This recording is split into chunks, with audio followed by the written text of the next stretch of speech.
നാടും നഗരവുമെല്ലാം തെരഞ്ഞെടുപ്പിന്റെ ആവേശത്തിലാണ്. ആദ്യം നടക്കുന്ന തദ്ദേശ സ്വയംഭരണ സ്ഥാപനങ്ങളിലേക്കുള്ള തെരഞ്ഞെടുപ്പും പിന്നീട് വരുന്ന നിയമസഭാ തെരഞ്ഞെടുപ്പും ഏറെ നിർണായകമാണ്.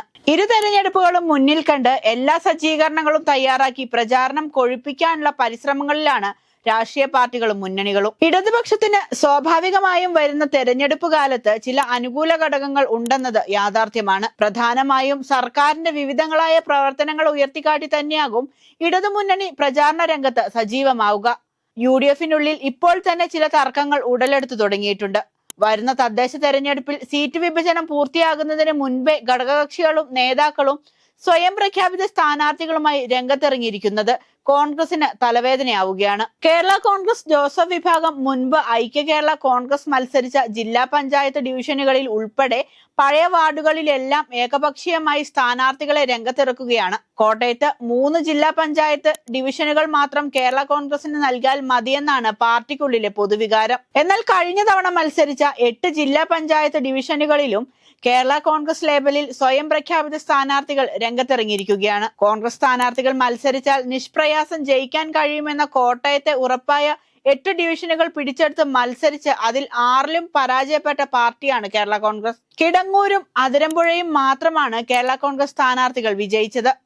UDF-ന്റെ ഉരുക്കുകോട്ടയായ കുറവിലങ്ങാട്, ഭരണങ്ങാനം, കാഞ്ഞിരപ്പള്ളി ഡിവിഷനുകളിലെല്ലാം കേരള കോൺഗ്രസ് സ്ഥാനാർത്ഥികൾ വൻ പരാജയം ഏറ്റുവാങ്ങി. കേരള കോൺഗ്രസിന് 10 പാർട്ടിക്കാർ പോലുമില്ലാത്ത ഡിവിഷനുകളിൽ കോൺഗ്രസിന്റെ ചെലവിൽ മെമ്പർമാരെ സൃഷ്ടിച്ച് ഒടുവിൽ അത് കാണിച്ച് നിയമസഭാ തെരഞ്ഞെടുപ്പിലും കോൺഗ്രസിനോട് വിലപേശാനാണ് ജോസഫ് വിഭാഗത്തിന്റെ നീക്കം. ജില്ലയിലെ ജയസാധ്യതയുള്ള പ്രധാന ഡിവിഷനുകൾ കേരള കോൺഗ്രസ് പിടിച്ചു വാങ്ങിയപ്പോൾ വൈക്കം, മുണ്ടക്കയം പോലുള്ള സാധ്യത കുറഞ്ഞ ഡിവിഷനുകളിൽ മത്സരിച്ച് പരാജയപ്പെടുകയായിരുന്നു കോൺഗ്രസ്. പല ഡിവിഷനുകളിലും സ്ഥാനാർത്ഥികൾ ഇല്ലാത്തതിനാൽ കോൺഗ്രസിൽ നിന്ന് പോലും നേതാക്കളെ വലവീശി പിടിക്കാനായി നെട്ടോട്ടമോടുകയാണ് മോൻസ് ജോസഫ് ഉൾപ്പെടെയുള്ള ജോസഫ് വിഭാഗം നേതാക്കൾ. ഇതോടെ ജോസഫ് വിഭാഗത്തിന് കഴിഞ്ഞ തവണ ജയിച്ച കിടങ്ങൂർ, അതിരമ്പുഴ എന്നിവയ്ക്ക് പുറമെ ഒരു ഡിവിഷൻ കൂടി മാത്രം അനുവദിച്ചാൽ മതിയെന്ന കടുത്ത നിലപാടിലാണ് കോൺഗ്രസ്. കുറവിലങ്ങാട്, കാഞ്ഞിരപ്പള്ളി ഡിവിഷനുകളിൽ കോൺഗ്രസ് സ്ഥാനാർത്ഥികൾ മത്സരിച്ചാൽ ജയസാധ്യത ഏറെയാണെന്ന വിലയിരുത്തലിലാണ് നേതൃത്വം. ഇതോടെ സ്വയം പ്രഖ്യാപിത സ്ഥാനാർത്ഥികളെ പിൻവലിക്കാൻ ജോസഫ് ഗ്രൂപ്പ് നേതാക്കളോട് ആവശ്യപ്പെടുകയാണ് കോൺഗ്രസ് നേതൃത്വം.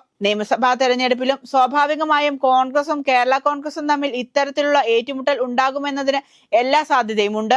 ജോസഫ് വിഭാഗത്തിന് ആളും അണികളും ഇല്ലെന്ന കാര്യം കോൺഗ്രസ് നേതാക്കൾക്ക് നന്നായി അറിയാം.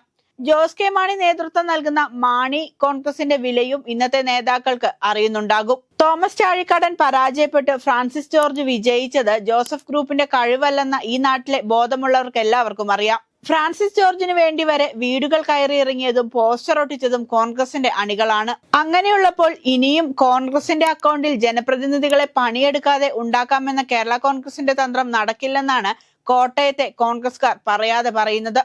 KPCC നേതൃത്വത്തിന് ഉൾപ്പെടെ ഈ വിഷയത്തിൽ ജില്ലയിലെ കോൺഗ്രസ് നേതാക്കൾ പരാതി നൽകിയിട്ടുണ്ടെന്നും കേൾക്കുന്നു.